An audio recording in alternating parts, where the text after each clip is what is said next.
Welcome back to the Great Ace Attorney Chronicles 2.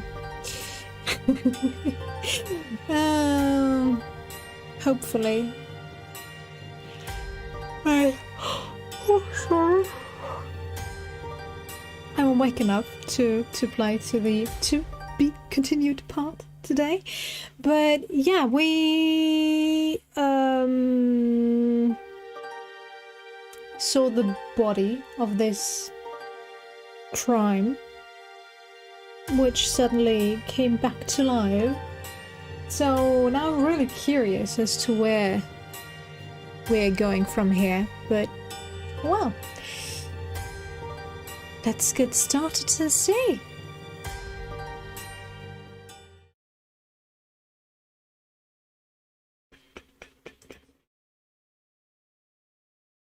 Bien? Bien. Yes!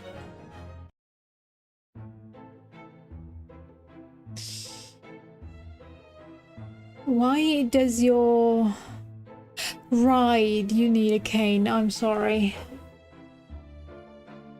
It just looks so uncomfortable seeing him standing like this. Incident, please tell me more. It must have been a real shock for you this morning. I hear that you discovered what had happened. Ah, well, that hopeless actor chap rises at 5 o'clock sharp every morning without fail.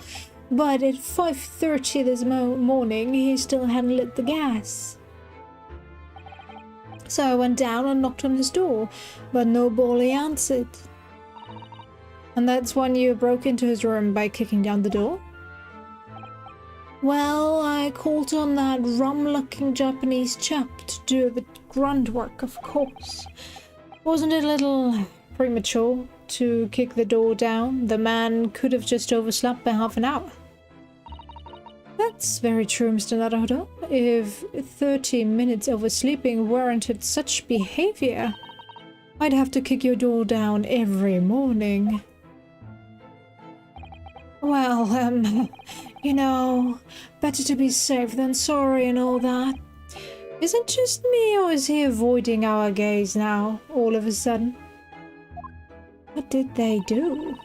Except that it was a sorry situation indeed that you found on the far side of the door. The victim's name is Mr. Shamsby, I believe, is that right? Yes, William Shamsby. I took the ground floor room 3 months ago now. And how would you describe him? In a word? Destitute. Destitute?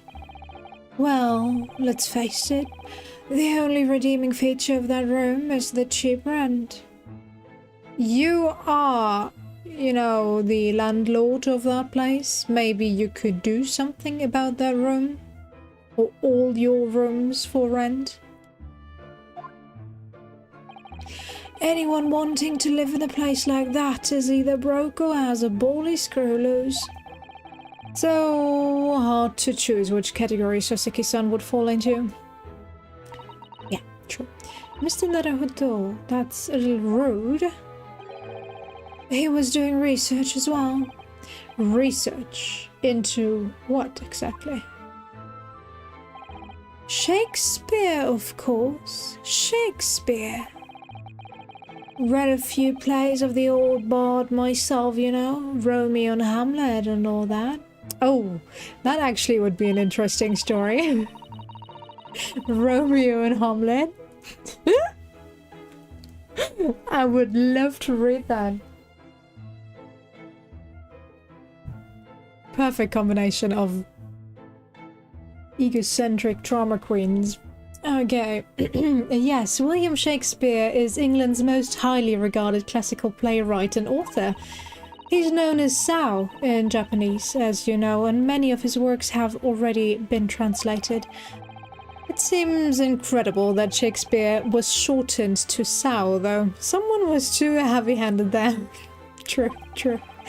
There were a lot of costumes in the victim's room, actually, weren't there? Of course, Mr. Natsume is a scholar of English literature as well. I imagine he and Mr. Shamspeare would have had much in common. Shakespeare interpretation disagreement leads to shocking murder. Let's hope it's not bad.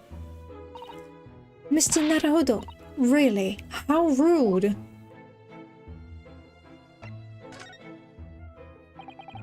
After Mr. Natsume's trial yesterday, you came straight back here, I believe, didn't you? Did you notice anything strange between then and this morning? Well, now, must have been about 6 in the evening by the time I got home. Snow was coming down rather heavily, as I remember, and it was completely dark already. That failed actor chap was out at the time. Mr. Garridup noticed there was no light from his room or something, I suppose. There is no window to look into. Ah, right, they had something to check all their rooms. I forgot what it was, but they could somehow check into the rooms. Couldn't summon the energy for anything much, so I just sat in front of the fire up here.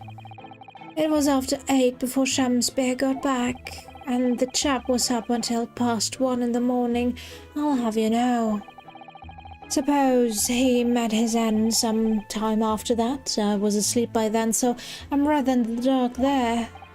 Well, thank you. That was very illuminating. Is everything all right, Mr. Seto? Well, I was just thinking it's a little strange, that's all. Mr. Garridup, you were up here in your room all evening if I've understood correctly. Not a big fan of stairs, not with this blasted leg. Then how is it that you seem to know the precise movements of your tenant on the ground floor, I mean? Ah, that's a very good point. I can't imagine that you could hear noises from the ground floor all the way up here. Does this old man like to spy on his tenant? Is that it? I say, I know what you're thinking, and it's a bally outrage. I'm ex-military, don't you know? I don't go around spying on my tenants. Why would I? Then how did you know, Mr. Garridup? It's the gas, woman. The gas tells me everything. The gas?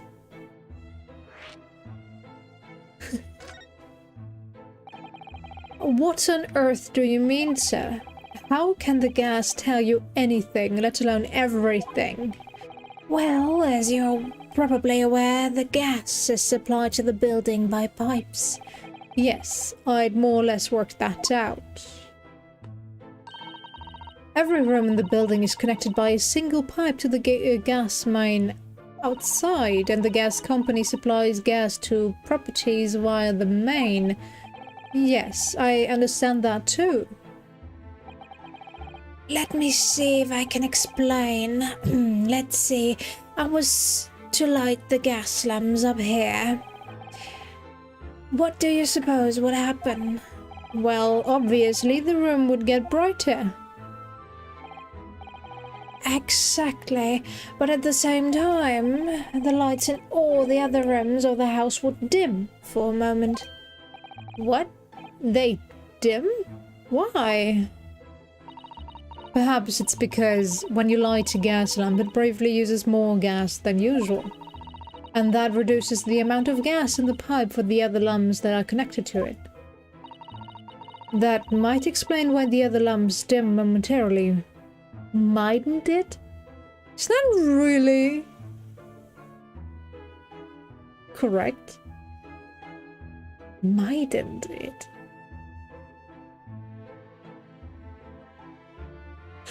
Okay. Yes, of course, because everything's connected to a single supply pipe. Is that supposed to happen, though? It sounds rather undesirable. Jolly good point. Fact is, the gas company's pipes in these parts are pretty hopeless. Long worn out. And barely got any gas in them to start with. Opposite's also true, of course. Extinguish the lamps up here and they glow bright in the rest of the house. Ah, right, I see. So by watching the flickering of the lamps in one room, you can determine what's happening elsewhere. You've got it. Oh, of course, because when people come back home in the evening and before they go to sleep at night, what they are guaranteed to do is either light or put out their lamps and fires. Clever. In point of fact, the room on the ground floor and the one above it is use slightly different amounts of gas. By watching the lights in here closely, I can work out almost exactly what's going on in the whole house. That is still creepy, my dude. You know? That you realized who uses what amount of gas and who comes out home when, and I would still consider that stalking. Oh, well, okay. Other times, I guess.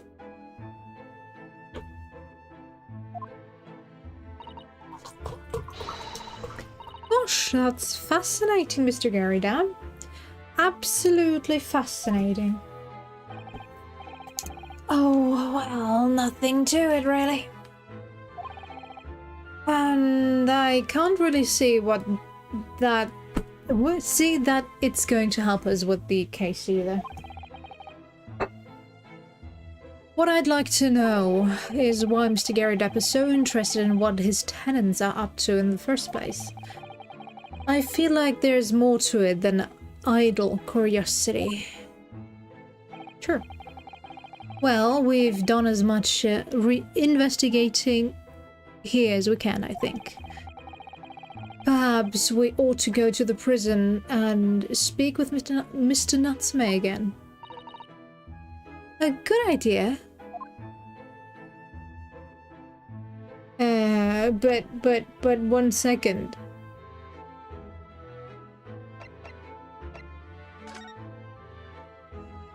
Isn't the dude alive again? What? Isn't he alive? Why are we still talking about a dead body? He's supposed to be alive, right? Am I that wrong? Look, Mr. Naruhodo. Mr. Natsume, have the police finished questioning you now? Look, I'm student Mr. Naruhodo Esquire. Oh, yes? Oh, what is it? Tell me. Is he a ghost? Is he here to taunt me? Let me guess. You're talking about Mr. Sholmes.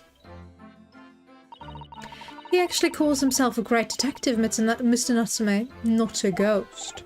But his diabolic deductions, they're not of this world. They've left me. Cursed. I'm cursed, I tell you. Well, that sort of hurts. Credit where credit is due, Mr. Naruhodo. You were heavily involved in the deduction too. Yes, moving on, we have some wonderful news. Oh? The victim that we all thought was dead has come back to life again. And now, in the absolutely worst case, you could only be tried for attempted murder. That's great, isn't it, Mr. Natsume? It's terrible. Oh. I'm stuck in the cell suffering for some silly wrong end of the stick. You did it, didn't you? Confess, you're a killer. Why the moustache? Constant questions. I'm sorry to hear that. Oh, that selfish shyster. Make up your mind. Are you dead or alive? If you were going to come back to life, why bother dying? Wickedly wishy-washy William. Well, it seems like that Mr. Shamspeare was never actually dead in the first place. Ah, yes, that might make sense, and I'm pleased that he's alive, of course.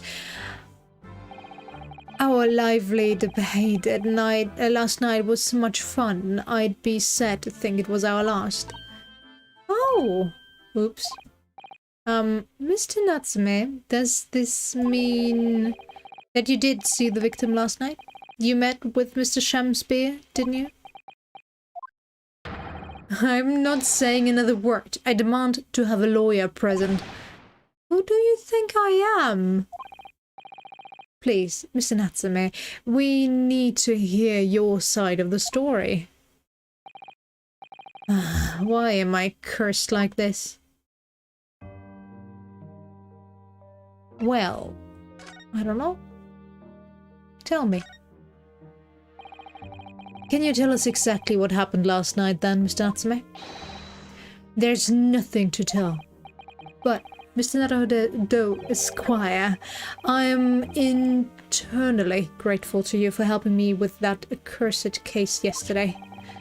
The case that saw poor Miss Green hospitalized after she ended up with a knife in her back. It's hard to believe that was only yesterday. Yeah. After the trial was over, I trudged my weary way back to my own lowly lodgings.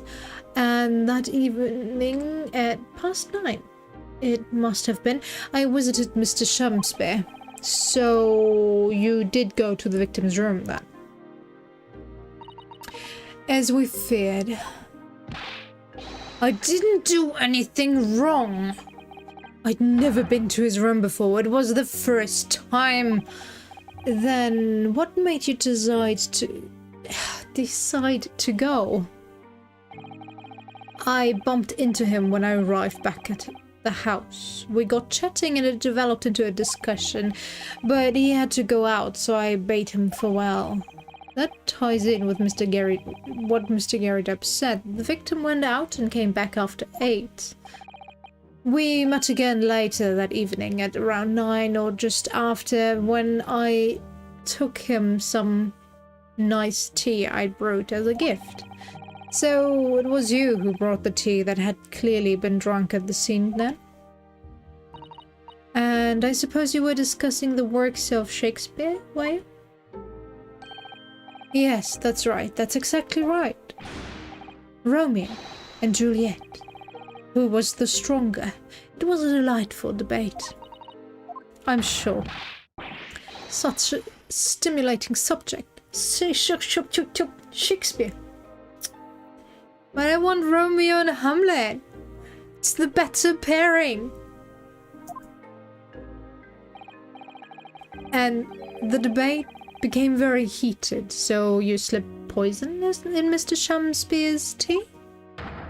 No, never, not at all.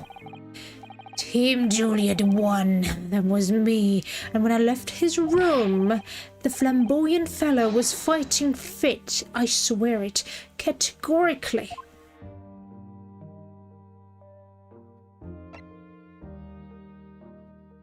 Okay. Mr. Natsume, you often say the same thing about yourself, I've noticed. That you have a cursed existence.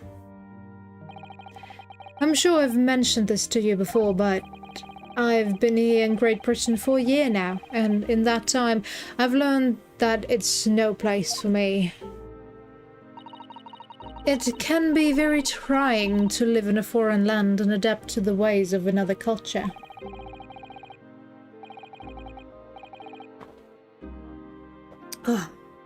There are foreigners everywhere I look, and they all stare at me, and they all laugh. That's the impression I get whenever I go out. It makes me scared to leave my room. Xenophobia? Which is why I've become a recluse. But even in my room, I find no respite from my fears. I've moved more times than I can remember, and then, 1 week ago, I moved into Briar Road.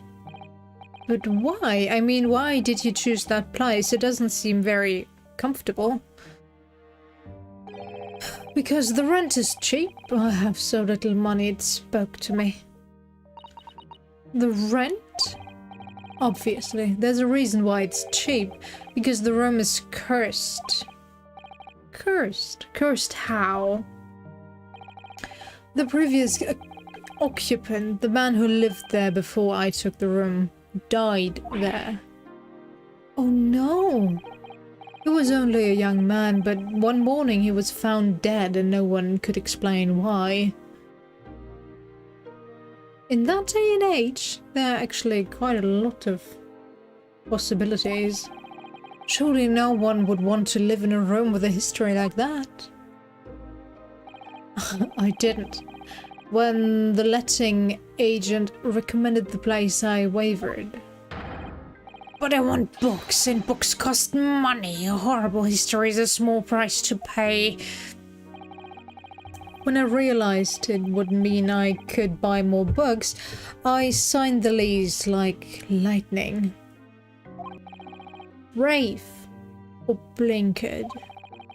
But after I moved in, I soon came to realize what I'd done. I realized how horrible that room's history really was. Gosh, was it really so awful?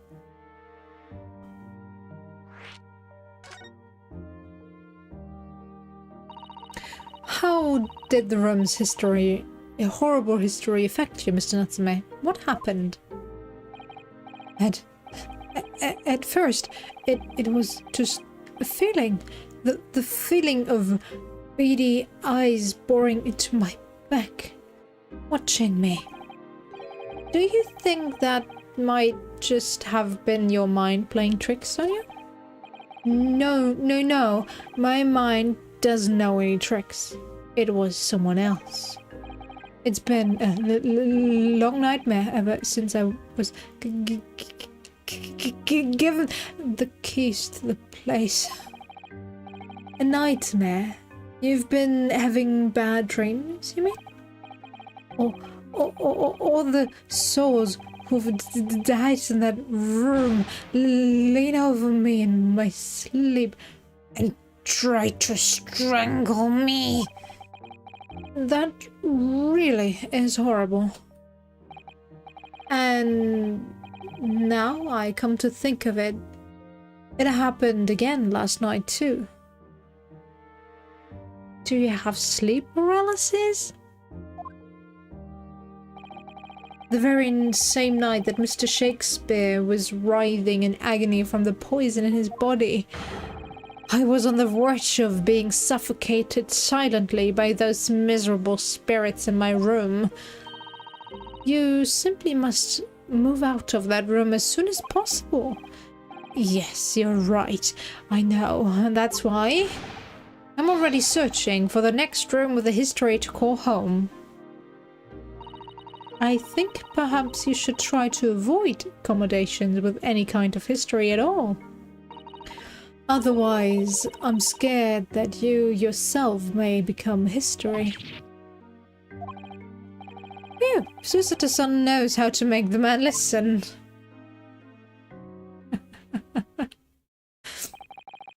Of course.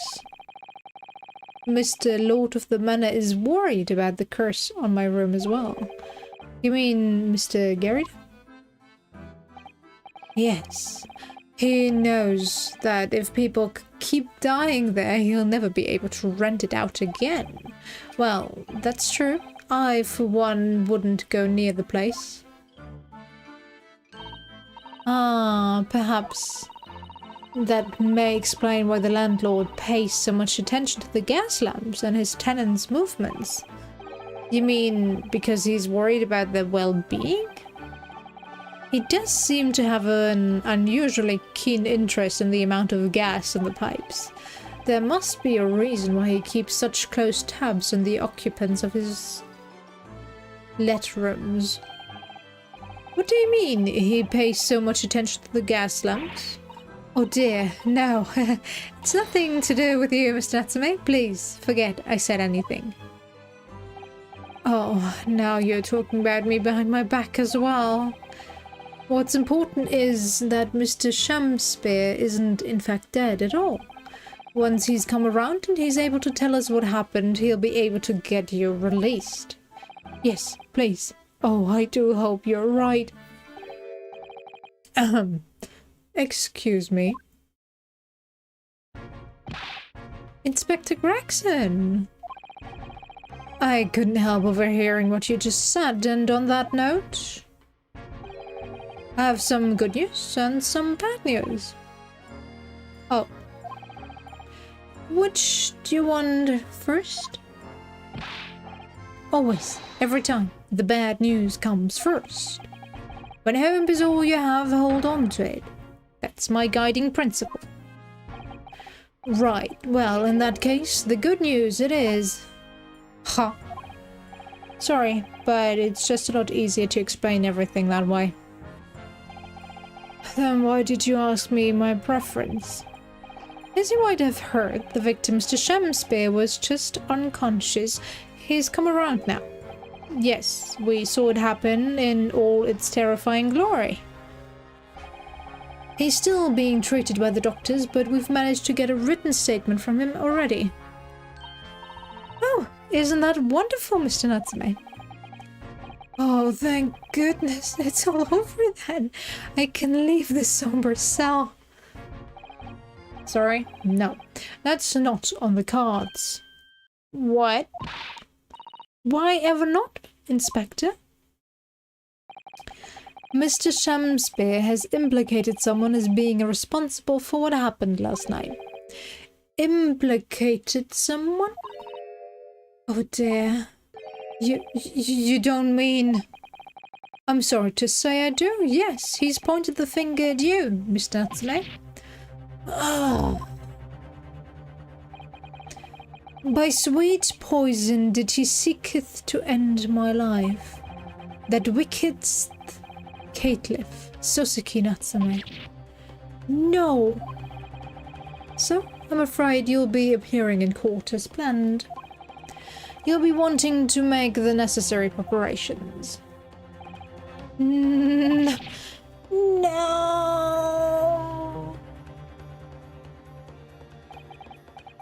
And so, once again, Sasuke-san found himself having to take the dock in the Old Bailey.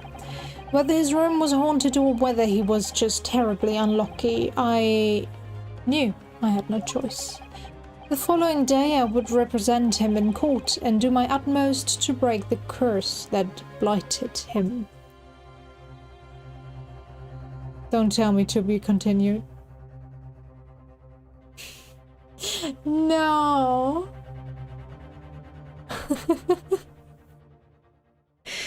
Oh well. Yes. Hi. Give me that. Thank you.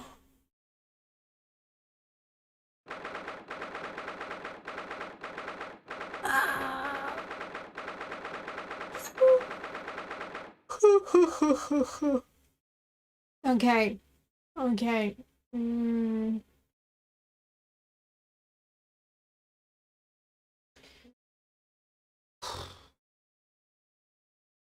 I'm currently awake enough to continue. But I don't know for how much longer. Eh.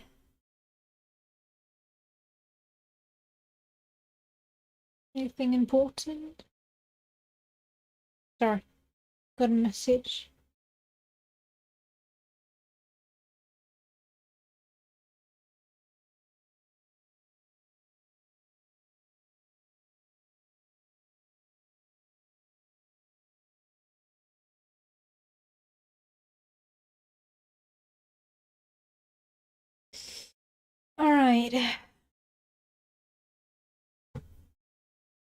Oh, come on, let's start it.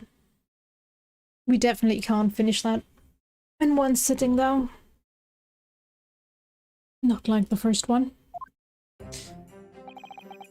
The Old Bailey. This place always makes me feel strange. I seem to get chills down my spine and break out in a nervous sweat all at the same time. Well, I didn't think I'd be back here so soon. That's my line! Good morning! Ah, good morning, Mr. Natsume. It was only 2 days ago that I was declared not guilty here. Yes, we somehow managed to prove he didn't stab Miss Green in the back. But now this!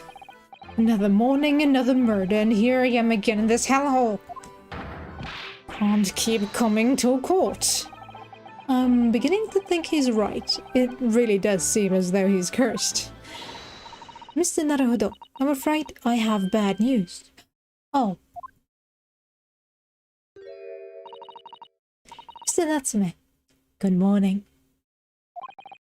Yes, morning. So, here we are again. Yes, again.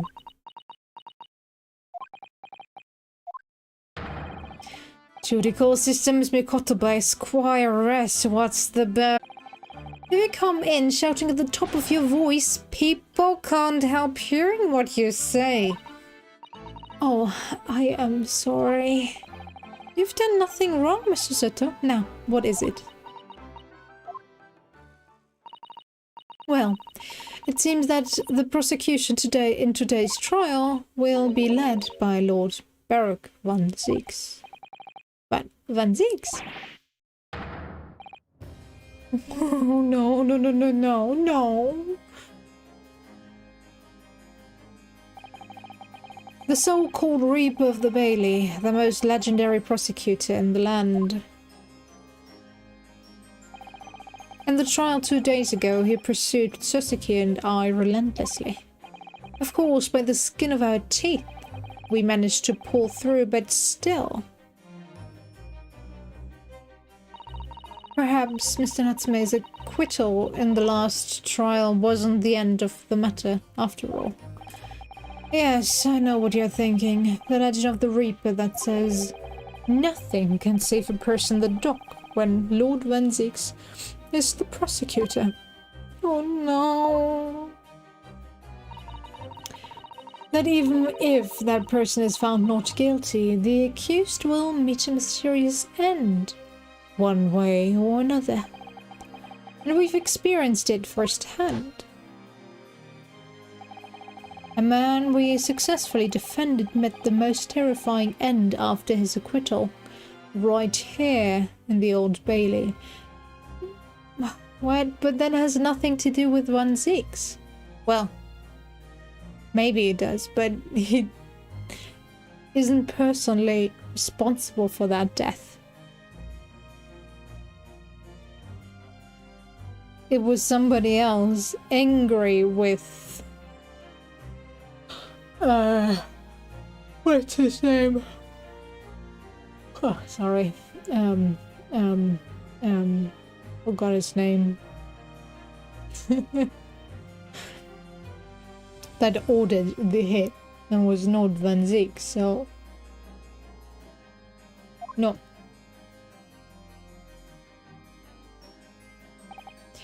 Ah, do I have to put up with those ice-cold eyes boring into my soul again? Cursed by evil spirits and now by the Reaper. Have petrifying perils potentially. Well, if it's potentially, at least you appear to have hope, Mr. Natsume. Locum student, Mr. Naruhodo Esquire. Yes? I'm innocent. You have to believe me. You, more than anyone, know. Now. Don't worry. I'll be your steadfast ally every step of the way in this battle. I promise. what I'm curious about is how they want to prove that he had the time to acquire poison for him to kill or, well, attack the actor. I'm sorry. Oh. He literally was released the same day that the dude was then poisoned. So they would have to prove that he has the means to acquire the poison used to attack the guy. He sure had the time. So far, we don't see a motive, but in these games, they don't really seem to look for a motive for murder. So that's unimportant. But yeah. He was released, met the dude, went home, and his landlord could probably actually give him an alibi of getting home at that point in time and not leaving, or at least not turning off his gas lamps in between. And yeah, that would probably prove his innocence, at least partially. Or would it would make it harder to prove that he's guilty? Am I that wrong in my assumption here? Oh, well. Let's see what Bunzix has in store for us. And this promises to be a hard battle, I fear.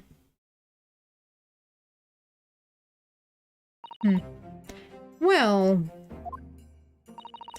the trial is scheduled to begin shortly. We should move into the courtroom. Let's go. Oh, yes, I forgot to say. I'm afraid he won't be able to make it. Mr. Sholmes, I mean. That's probably for the best. Oh. If he were here, I might be tempted to rely on his help. And that could be seen as a weakness. If Lord Bunzix were to notice, he'd prey on it mercilessly. Help? From Herlock?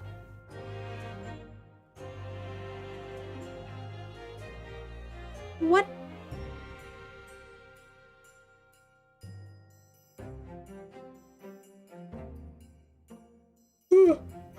What help?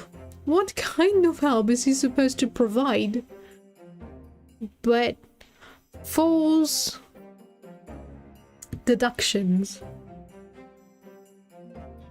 I haven't seen this dude make one singular correct deduction without hearing the correct answer first.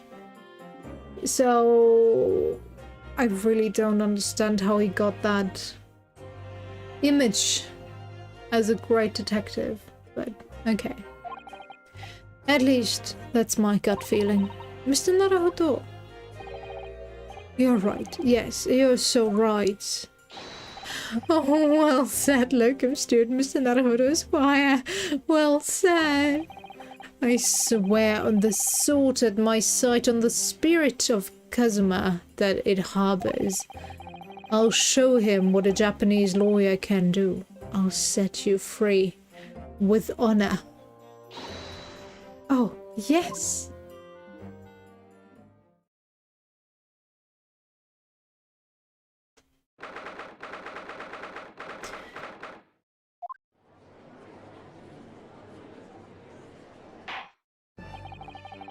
In the name of Her Majesty the Queen, I hereby declare this court to be in session.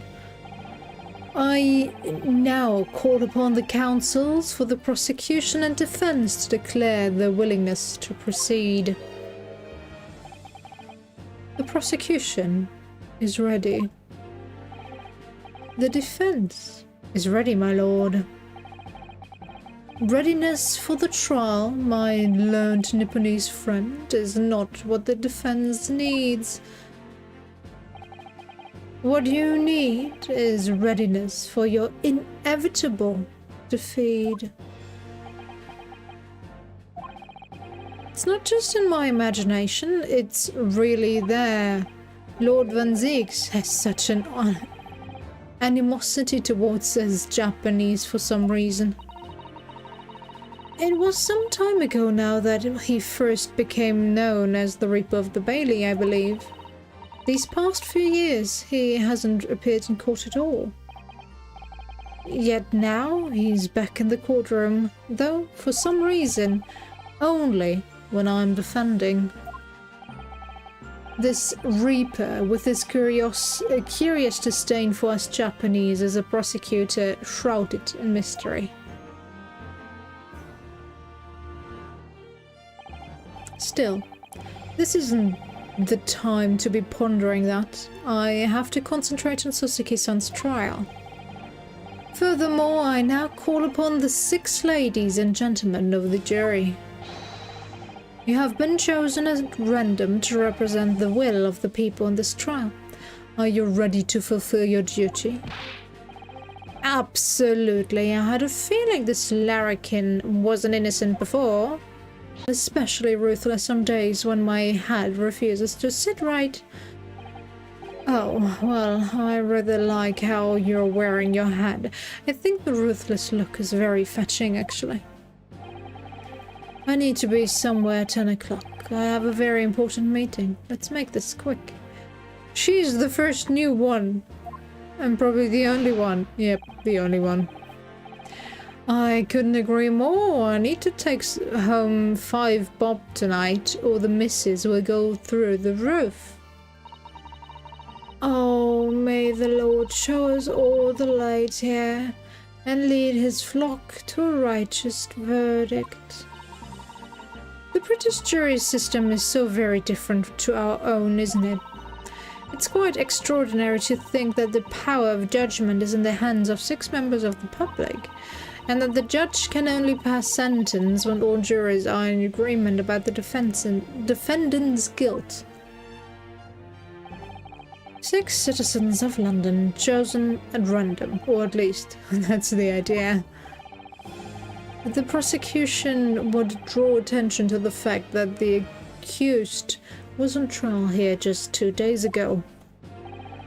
Accordingly, where possible, the same jurors have been asked to return for duty today. What? But that is unfair. They would be biased against the dude. Or in favor of him. Really depends on the person. Well, that's definitely unfair. In any case. Very well, let us commence the trial. Lord Van Zieks, your opening statement, please. Ladies and gentlemen of the jury, it is not the intent of the prosecution to cast doubt over your past decision. However, the innocent verdict afforded to this eccentric Nipponese before has had dire consequences. Did the accused repent for his wrongdoing in that affair? Far from it. Instead, he used his freedom to prepare a most blood-curdling crime, namely that of the attempted murder of his neighboring lodger, an innocent Englishman. To explain the circumstances of the crime, the prosecution calls its witnesses to the stand.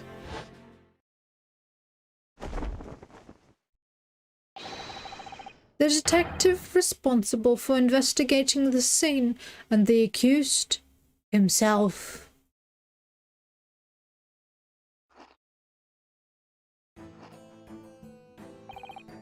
Witnesses, your names and occupation, please. Yes, sir. Tobias Gregson, Detective Inspector of Scotland Yard's Homicide Division. Soseki Natsume from the Empire of Japan. My government ordered me to come here as a student to study your language and culture.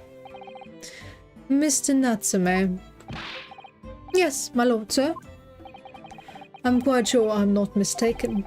That you swore an oath never to set foot in my courtroom again. I remember it as if it were yesterday. The day before, in fact, my lord, but close enough. Believe me, this is the last place I want to be. Inspector, let's hear from you first. Explain the case for the court. Right you are, sir.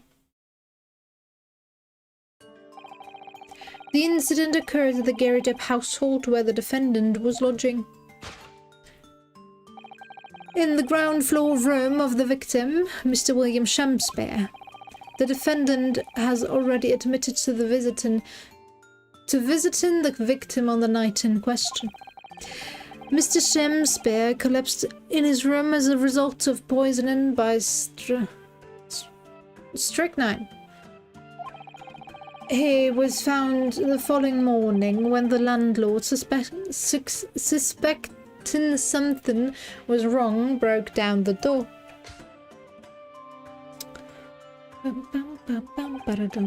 This means, I presume, that the door to the victim's room was locked at the time of the incident? Correct, my lord. It was locked from the inside, making an entry or exit from the room impossible. Although the victim, Mr. Shakespeare, lives to tell tale, he very nearly didn't. The man was halfway to heaven when we first found him, but never even bothered to check his pulse. I was the first officer at the scene, my lord. Hey, Erika, how you doing?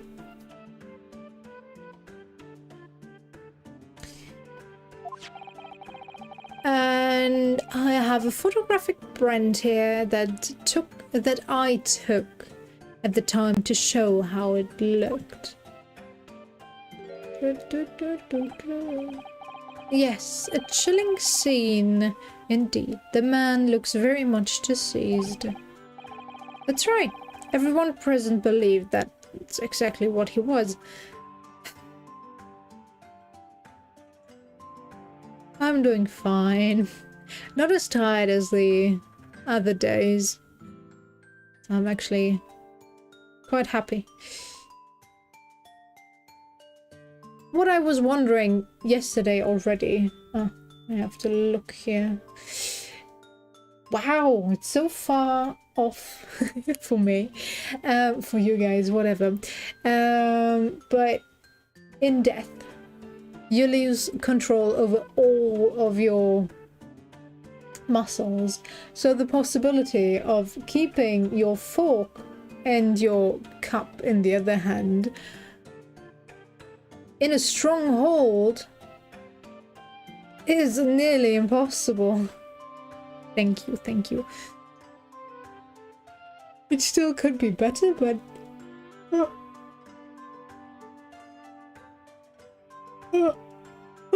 Great. I'm slowly starting to gain back my missing sleep. I don't know.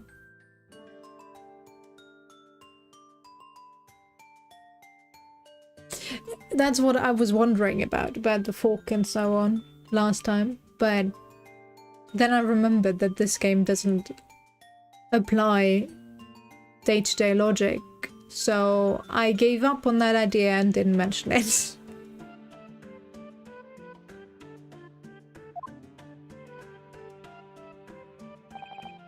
Very well, I shall accept this photographic print as evidence for the court. The crime scene photograph has been entered into the court record. Now then, Mr. Natsume? Yes? As the defendant, do you have anything to say at this juncture? They're haunted by evil spirits. Good gracious, what's haunted?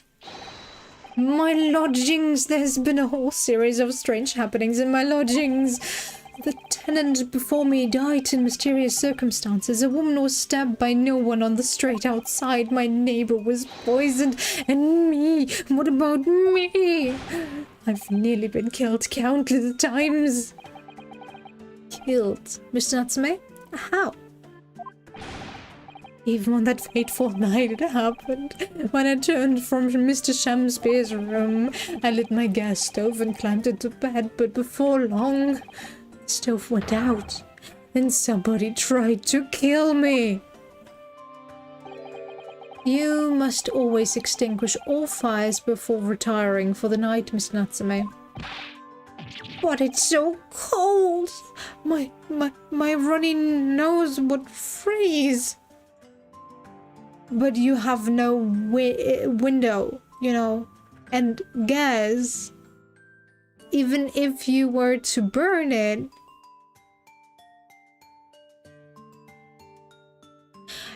true, but still highly unlikely since the temperatures in London do not reach... Oh, okay, back in the day maybe you could get around -50, so I don't know, 30, 20 Fahrenheit? Still don't get Fahrenheit, but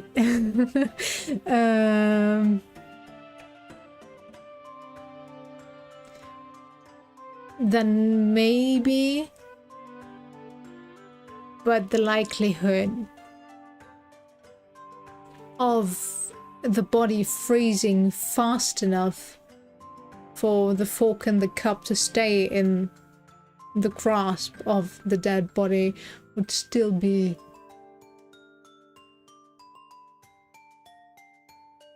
highly unlikely.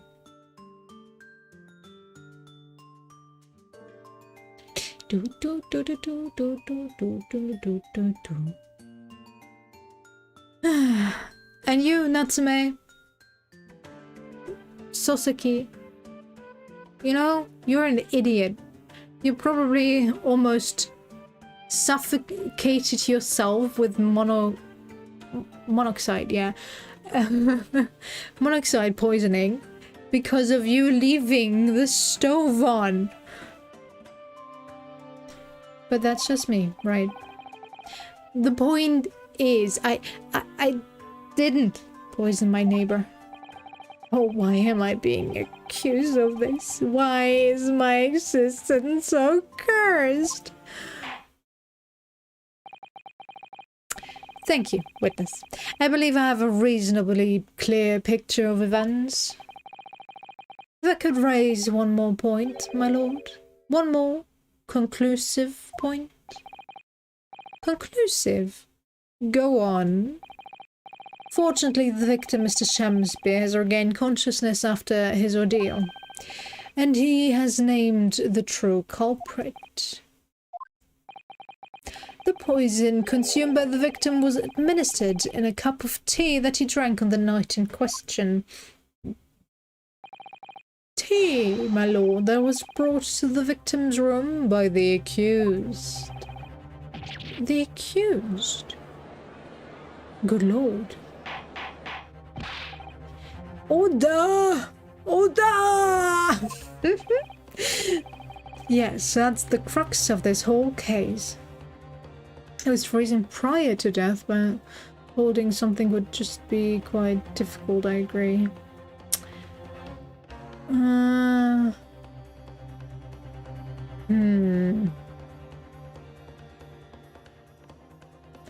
Well, if it's prior to death, your body would still be warm enough to be movable, I guess. And if he froze to death, his extremities, especially his fingers, would turn black.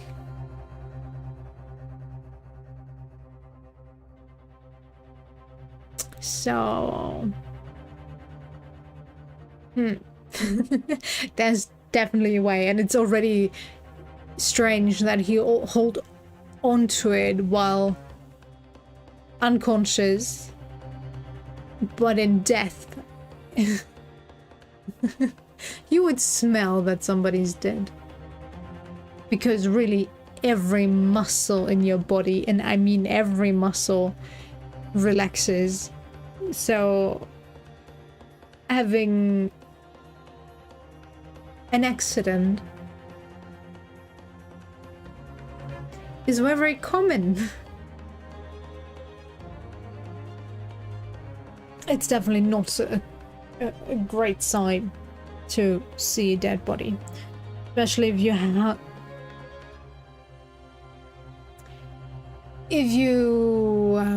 put your own lights out.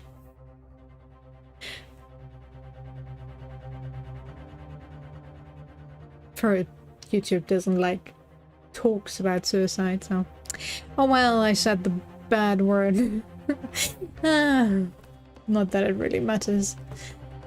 Okay, yes, the crux of this whole case. If Soseki-san is innocent, then why? Why has the victim accused him? Well, Mr. Natsume, what have you to say to this accusation? That evening, yes, I did take some freshly brewed tea with me when I visited Mr. Shamsby's room as a gift. The public water pump outside always freezes at night, so I bought bottled water especially to make it. And this is the result. Never will I touch tea again. Never. The public pump was frozen, you say? That's not information we've heard before. That will do. Thank you. Now, according to our laws, the defense must have the opportunity to cross-examine witnesses at least once. Therefore, I call upon the witnesses now for formal testimony. I presume the prosecution has no objection? None whatsoever, my lord. Good. Then you will give your account of events on the night in question to the court now. Yes, my lord.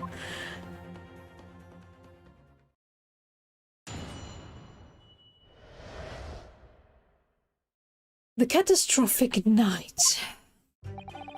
It was around 9 o'clock that evening when I visited my neighbor and I took some tea with me as a gift. We had a heated literary debate over a nice hot drink, after which I went back to my room at around 11. Why did I think I know why I read library. Sorry.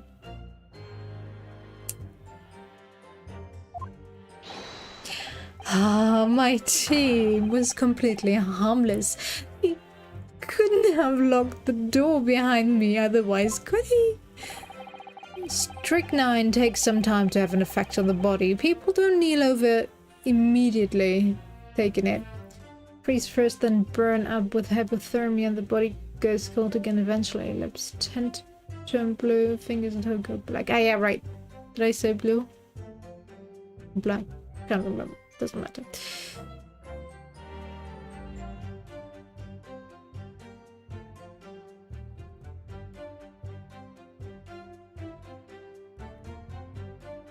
Never went into the specifics of dying of hypothermia.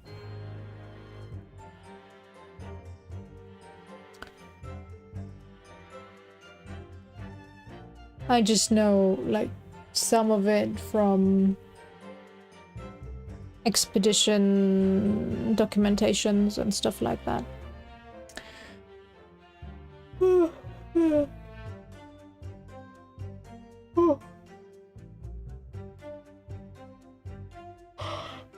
Sorry. The victim would have been perfectly able to lock the door after his gift. I can read. Of course I can. Yes. No. Just no. Guess left. The argument still stands. Turn black a few times from the car. What? That is dangerous. Don't you have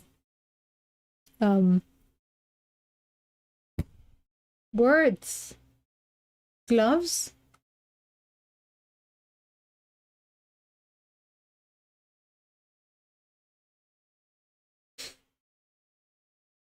My fingers turn icy pretty quickly, but never had them go black.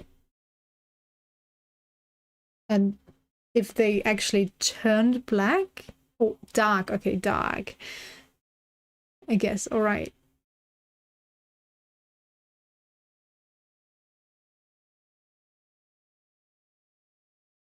Because if they were black, that would actually hint at dead tissue and they couldn't have been saved. Right, okay, dark purple might just be elevated blood flow through those fingers to keep them alive. Maybe, maybe not. Yes, I see. It all seems relatively straightforward. Excuse me, but that testimony, I think. Mr. Natsume claims his tea to have been harmless, presumably, though. The teacups have been examined for traces of poison, haven't they? Why didn't I think of that? Well, as it happens, no. We haven't been able to. Yeah, that's because these... well... court hearings happen right after the case. It's like somebody drops dead the next minute we're in court. Like, who is able to get any information prior to a case in court?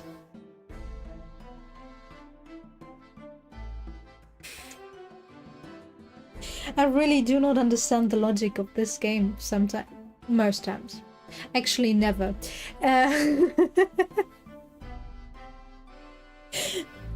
Like, you have a murder.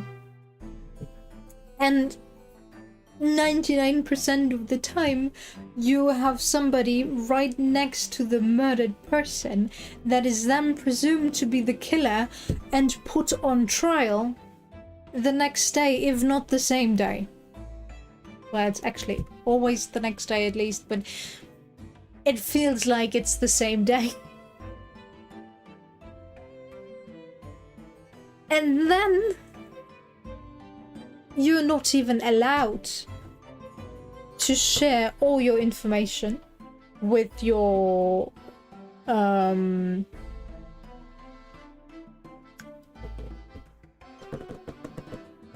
with the other side, whatever.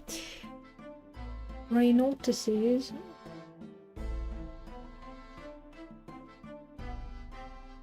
Oh, that sucks. And hi, Pussykiss. But you know, in our law system, both sides have to share all of their evidence prior to the case, so both parties can look into and get counter argument to provided evidence. Only in very specific cases can you add stuff during the trial, and even then you need to take that to the judge prior to the beginning of the trial to get it accepted by both parties. Yeah, it makes sense. But no. This game is like, nah. Let's just throw stuff when we want to at you, and you just have to deal with it.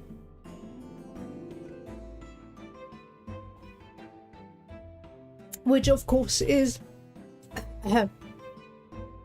part of the game mechanic, that you're supposed to deal with everything, but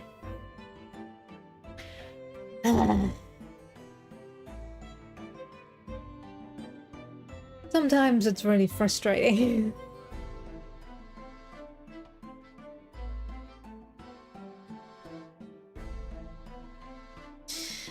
Alright, what is it? Happens now? We haven't been able to, alright. Did I hear you correctly, Inspector? Scotland Yard has failed to examine the suspect substance? How could you have overlooked something so important? Isn't that the first thing you should have done? My learned Nipponese friend is falsely incensed. Is he, though? No. The inspector said Scotland Yard was unable to examine the tea, not that it was overlooked. Unable? Why?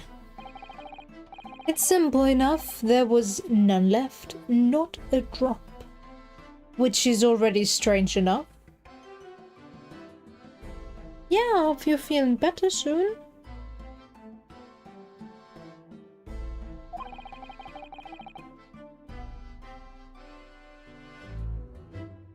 Someone must have been very thirsty indeed. Dude, no matter how thirsty you are never able to get the last drop out of any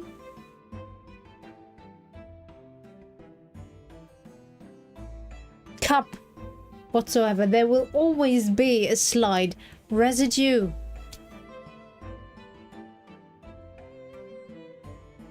You can't tell me.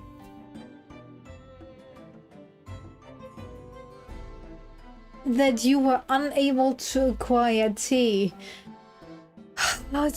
You... And the point was to check the teacup, not necessarily the tea. Both parties drank from the tea, so if anything was tampered with, it has to be the cup, not the beverage itself. Frustration is strong with this one.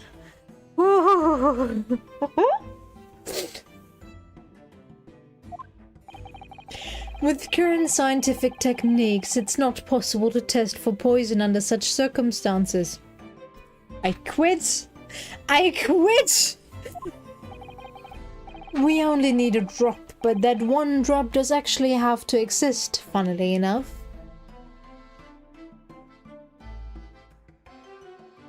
Very funny indeed. Could you fire yourself, please? Like right now. And take Van Zeeks with you. Thank you. Kindly.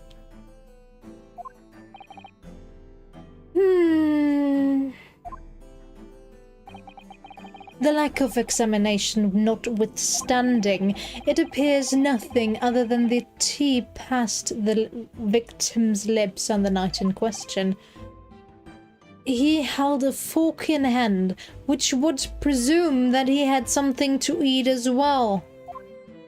Or are you implying that he used his fork for the tea? I see. Thank you. The matter is clear. Cast your eyes over the jury, my learned friend. What? You can see it in their faces, I'm sure. The recognition of the accused's guilt. Your client's fate is all but sealed.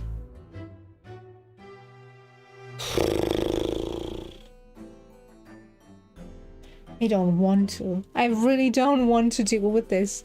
It's already unfair to get the jury that was at the previous trial back for his new trial because they're biased.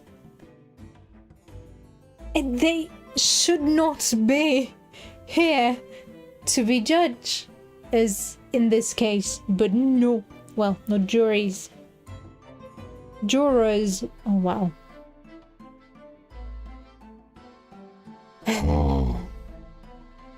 But I guess we have to do that already, since they'll get a unanimous guilty verdict.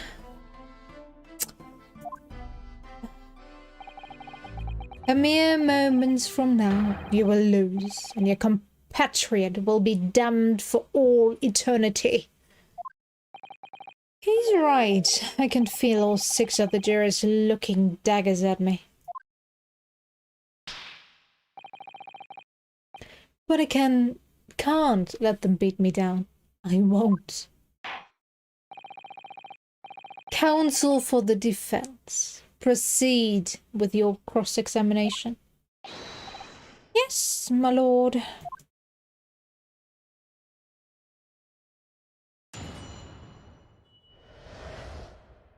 I need it, thank you. It was around 9 o'clock that evening when I visited my neighbor and took some tea with me as a gift. Hold it! Were you and your neighbor good friends then? No, we weren't. Ever. A simple no would have sufficed. Then, why did you decide to pay him a visit? Mr. Shakespeare fancies himself as having great literary knowledge. As a fellow scholar of English literature, we find much to talk about together. Come now, no Nipponese could understand the finer points of English literature.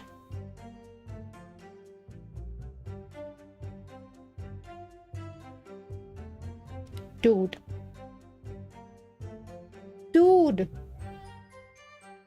Just shut up. And on the night in question, that was the topic of conversation as well, I presume? It was the day of my last trial when I was acquitted. I just arrived back to my lodgings when I ran into Mr. Shakespeare outside on the street. That was at around 6 o'clock. We exchanged 1 or 2 pleasantries, but it soon turned into a heated discussion. He was on his way out at the time, though, so I promised to visit his room that evening at 9 to continue our debate. But did I have ill intentions? No, not 1, not 2, not any, not at all. Never, ever. A simple no would have sufficed, I feel. Then tell the court what did happen when you visited the victim's room. We had a heated literary debate over a nice hot drink, after which I went back to my room at around 11. Oops, no, go back. And press. A literary debate about Shakespeare's work. I think you said, didn't you? Shakespeare? A very worthy topic of conversation, I must say. Ah, yes, my lord. Romeo and Juliet. Who was stronger? And it was a profoundly, pleasurable parley. Romeo and Juliet. Who was stronger? I know I'm going to regret asking this, but how did the debate go? Well, we both agreed that we would reach a conclusion more quickly with a reenactment, so we battled it out, in a Greco-Roman style, naturally. What? Mr. Shakespeare had all sorts of costumes in his room for just such a contest. So when you say a reenactment, you mean you were actually in costume? He as Romeo, and I as Juliet, And after a vigorous, wild tussle, I, as Juliet, came out on top. A victory I'll cherish forever. I dare not imagine the terrible scene of carnage. The fact remains that it was you who prepared the tea and took it to the victim.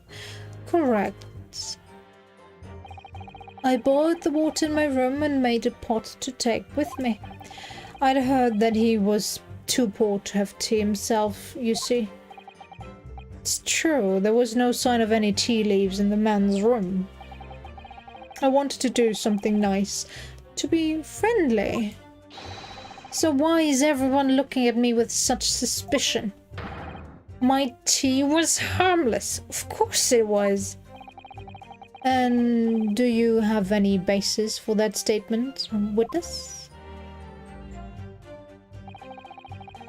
My tea was completely harmless. He couldn't have locked the door behind me. Otherwise, could he? Yes, there was not a drop of tea left in the victim's room anywhere, was there? That's correct. Anyone would think the fellow had never had a pot of tea before. He must have licked it dry.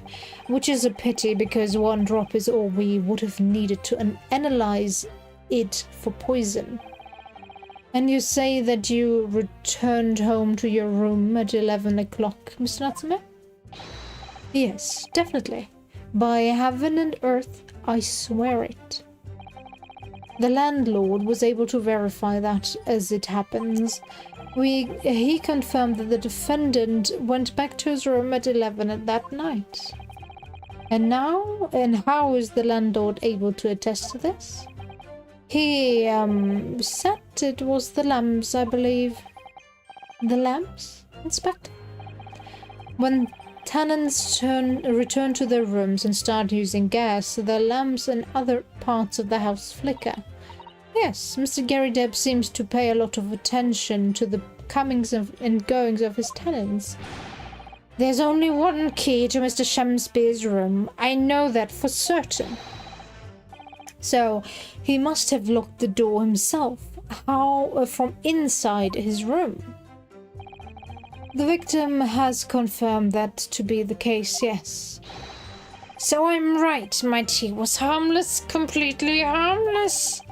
If you take poison, you die. Everyone knows that. It's not that simple, I'm afraid. What do you mean? Strychnine takes some time to have an effect on the body. People don't keel over immediately after taking it.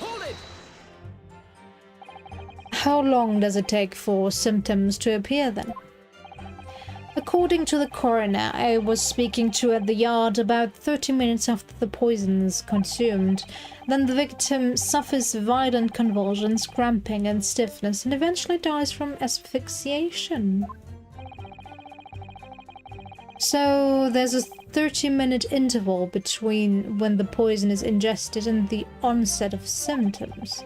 There seem to be a lot of different types of poison in the world, that's for sure. Oh dear, death by poisoning again. It's always so awful. 30 minutes is a long time. Are they starting again? Thanks, Erica. Certainly long enough for the victim to have locked the door behind the accused after he left. You can't deny that. And it further degrades Sosuke-san's alibi. I have the medical report from the doctor who examined the victim here, my lord. It spells it out, really. The accused is the only person who could have done it. Very well, the court will add this report to the court record as evidence. The victim's medical report has been entered into the court record. Oh, yes, I see it here. Delayed onset of symptoms.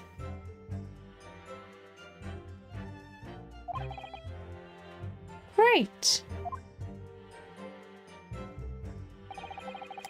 The victim would have been perfectly able to lock the door after his guest left. The argument still stands. The argument still stands, you say? This is what Mr. Natsume has been saying, isn't it? The pair of them drank tea together last night, so if there was poison in it, the victim wouldn't have been able to lock the door after the accused left later on. Exactly! Me and my tea are innocent, sweet and innocent, I tell you.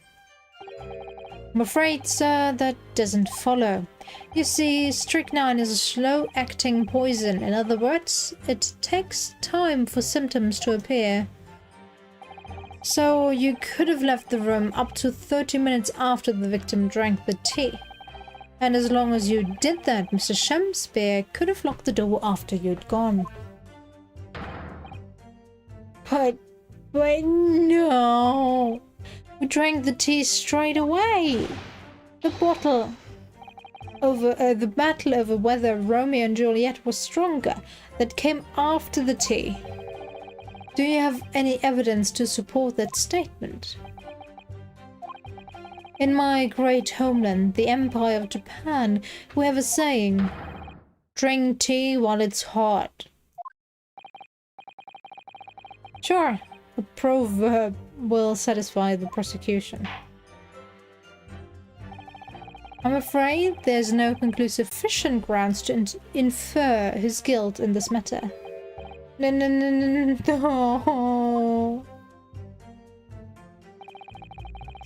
That's the extent of the testimony, is it?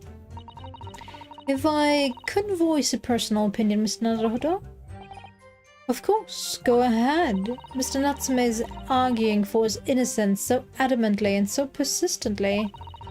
Yet Inspector Gregson just brushes what he says aside. It's really quite infuriating. I agree. So we need to find an inconsistency in what the inspector is saying, I think. I'm afraid so.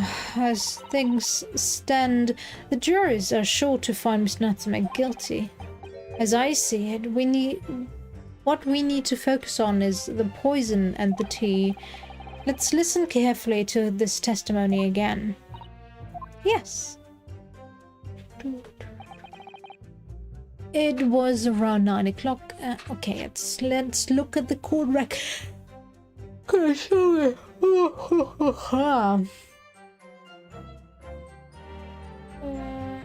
Oops.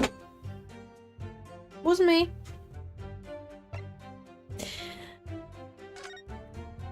William Shakespeare, 31, cause of coma, ingestion of small quantity of strychnine. Toxic effects present 30 minutes after ingestion. High likelihood of the substance having been mixed with the tea the victim was drinking, but no sample could be obtained for testing. Investigative conclusions. The poisoning incident occurred around 1:30 a.m. on the 21st of February. Assessed from the victim's pocket watch that appears to have broken when the man collapsed after the delayed onset of symptoms. No container for the poison was found at the scene.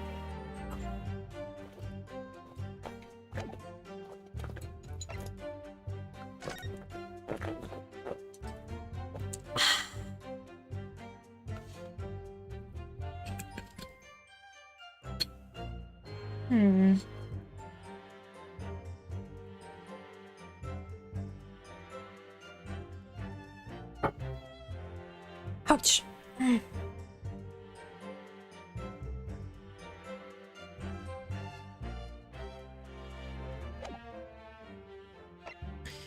Do we have here a whole lot of Grecs? This must be the teacup that Mr. Shakespeare was drinking from. It's stained on the inside. Tea does that, I'm afraid, even green tea. Really? I've never noticed before. You've never noticed? Well, I never leave it in the cup long enough to leave it marked. I like to gulp it down. Drink tea while it's hot. That's the Japanese way, isn't it? Oh dear, so many people seem to have the wrong idea about our culture, and most of them are Japanese. Well.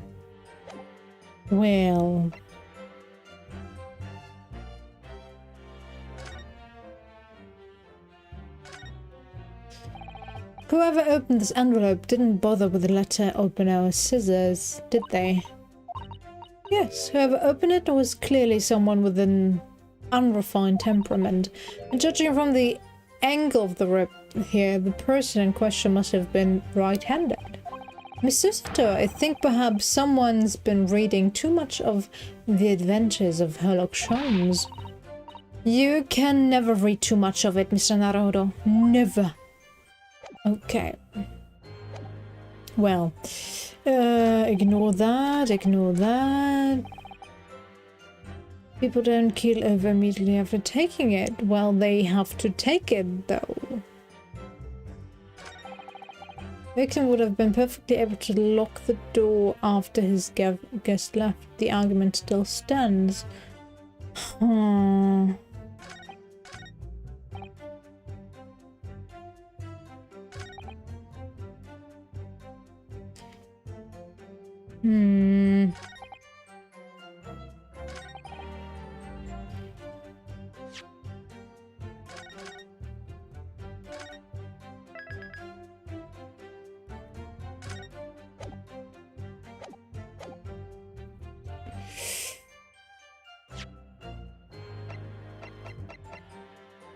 It's not gonna get counted, is it?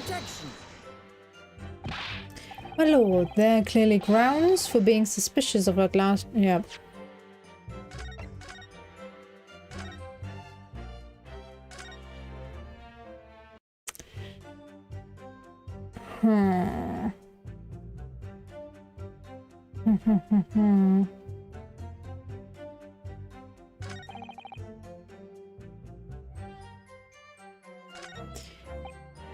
Immediately after taking... Okay, let's save here again.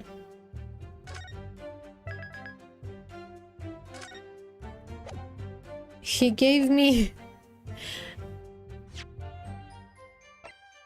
the medical report for this statement, but the final page already contradicts his statement unless we're not counting... What is that? What is that? Oh, okay. Why do we have that? Okay, whatever. Let's present this.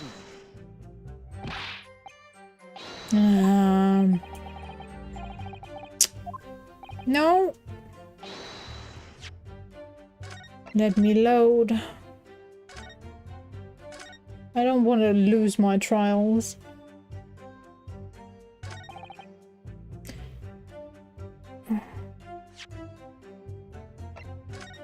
Oops.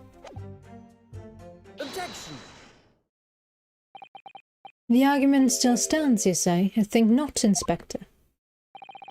Come again? I think you'll find that you've overlooked a very significant chronological inconsistency here. A what? What are you on about? According to this report, the victim must have consumed the poison at around 1:30 in the morning. And yet, the defendant, Mr. Natsume, left the victim's room at 11. Ah. Yes, that's right. There's more than 2 hours of missing time there.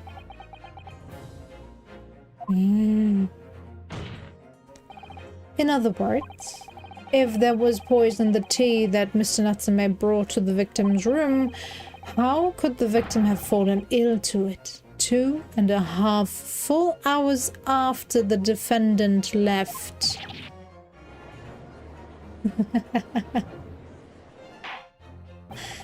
The defense's argument is entirely reasonable. How do you respond, Lord Van Zieks?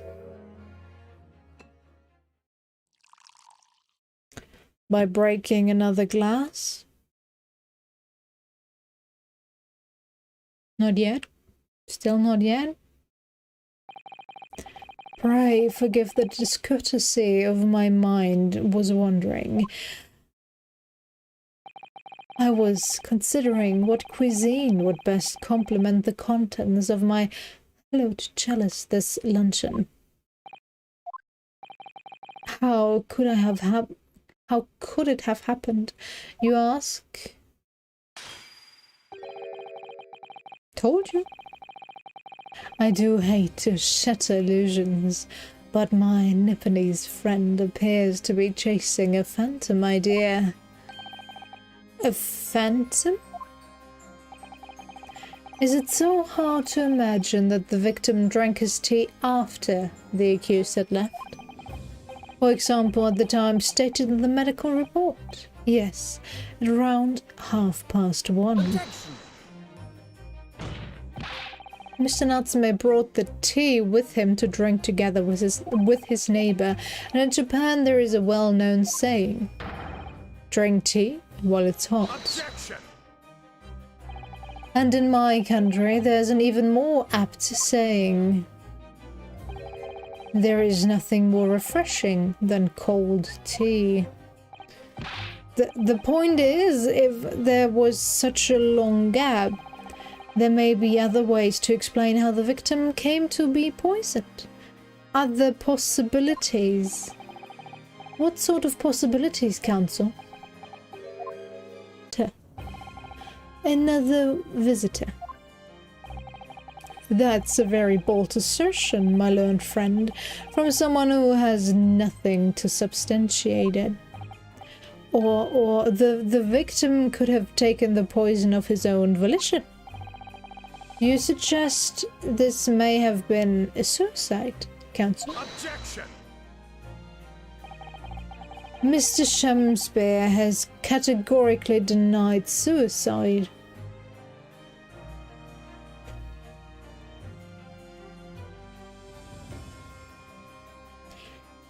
Dude, use your brain. You have one, right? Who in their right mind would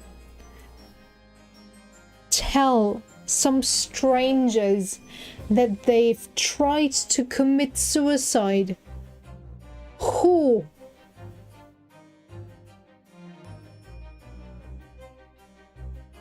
Do tell.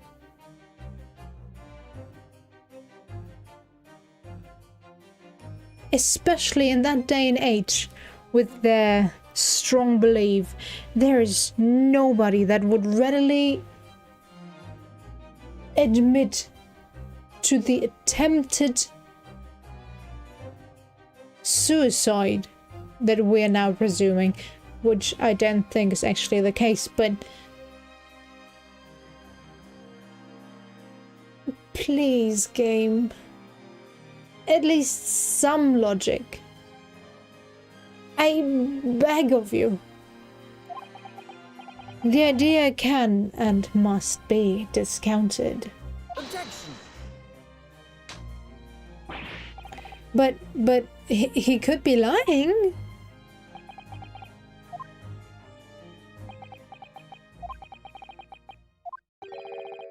Is something wrong, Lord Van Zix?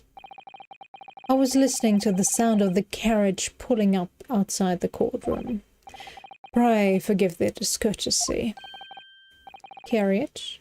What carriage? It would seem that the key player in this case has just arrived. Not Herlock. Please, not Herlock. Please, please. Please, not Herlock. Out, out, brave candle. Life's but a walking shadow. Okay, it is him. Not really better, but nah. A poor player that struts and frets his hour upon the stage, and then is heard no more.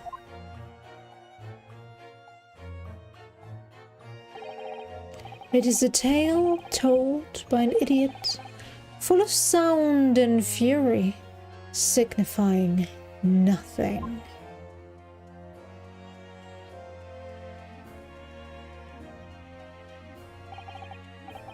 Who, sir, are you? Oh. William Shakespeare, my lord. Alas, 'twas I, undone by these bitter events. I am the victim. Why? What's he doing here? The prosecution seeks to call this gentleman to the stand. With his testimony, my learned friend's futile resistance will be utterly crushed. You're calling him as a witness. Very well, counsel. I grant your request with interest. I'm curious to discover what the court shall hear from the victim himself.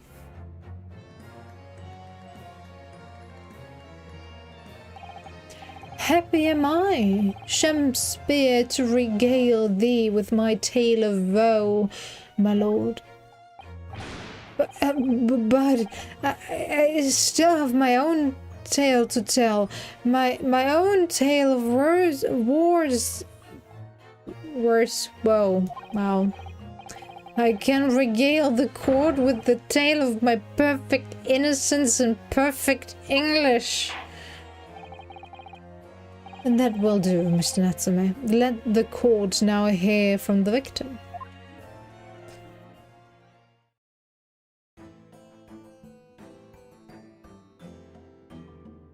What is he doing here? Alright, so that's Mr. Shakespeare. And we shall end it here. Before we hear his testimony, I'm losing concentration. Oh, let's save again, because why not? Oh well. Really, these games are fun and all, but they can be so frustrating with their missing logic sometimes.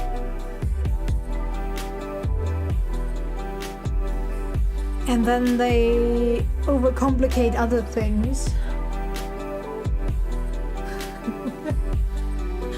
Or make it impossible to get to the conclusion of who the actual murderer is faster by convoluting it. Or hiding it behind certain actions. I don't know.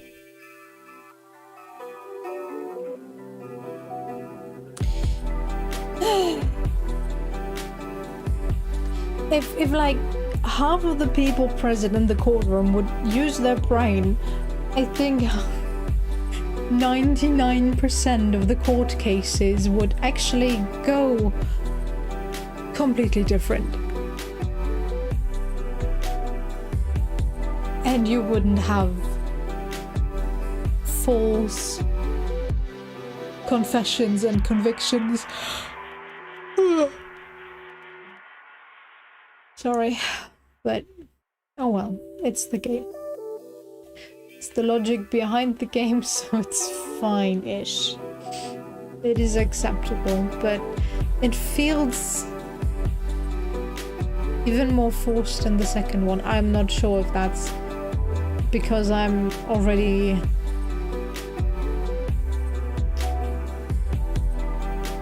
feeling more negatively towards this sequel than I was towards the first one.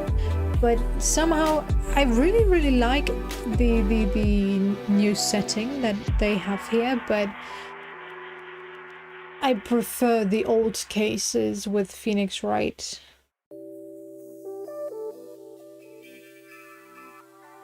Sure, they had their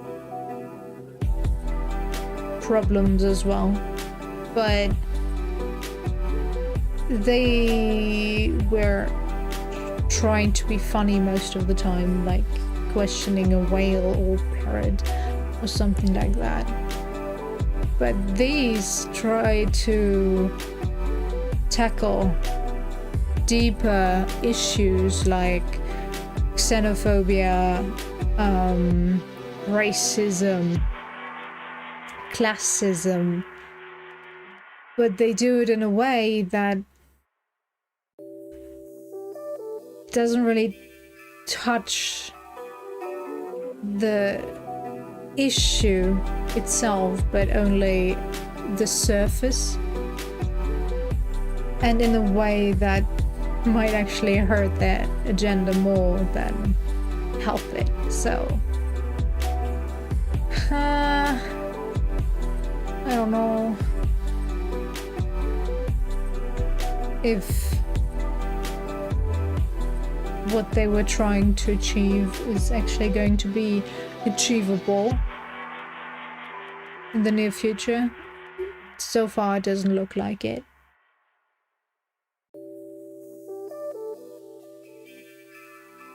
And that's kind of sad to see.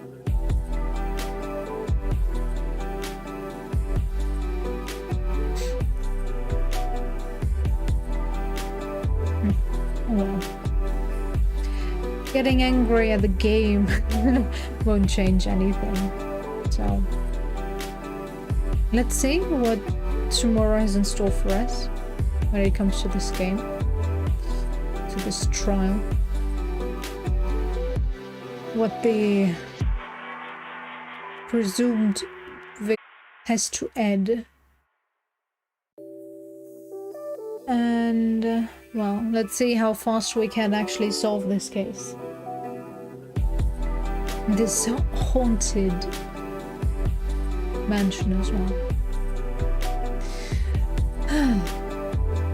Well, regardless. Thanks everyone for sticking around and suffering with me. Take care and bye bye.